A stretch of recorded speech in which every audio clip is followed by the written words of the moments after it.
আমার হাজব্যান্ডের একটাই অপরাধ ছিল, সে বিএমপি করে, ছাত্র দল নেতা ছিল, বরিশাল ২০ নং ওয়ার্ডের ছাত্র সভাপতি ছিল, মহানগর যুগ্ম সম্পাদক ছিল।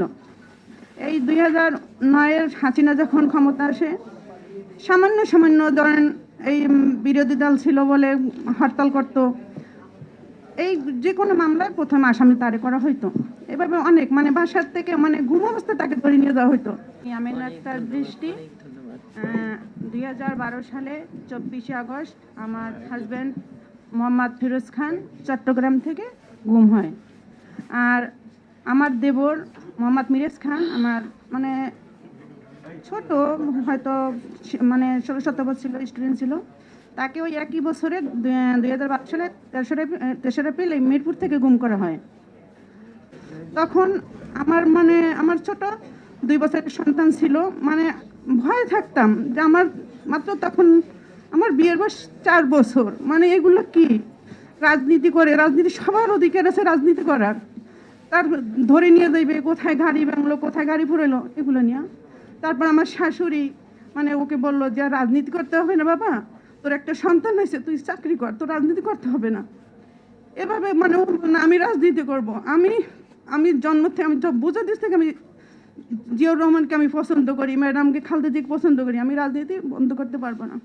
তারপর খুব আমার রিকোয়েস্টে সে মানে রাজি হয়, সে ব্যবসা করবে, অন্ততপক্ষে এই মানে হয়রানি থেকে সে মুক্ত হবে আর কি।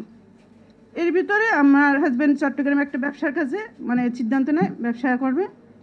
এর ভিতরে এই যে গুম আমার দেবরকে প্রথম আমার দেবর তো কোনো রাজনীতির সাথে জড়িত ছিল না, আমার দেবরকে ধরা হয়, তখন আমার দেবরকে পাওয়া হয় না। তারপর আমার হাজব্যান্ড মানে সবার সাথে যোগাযোগ করে, এই তারপর আমার হাজব্যান্ডে গুম করা হয়।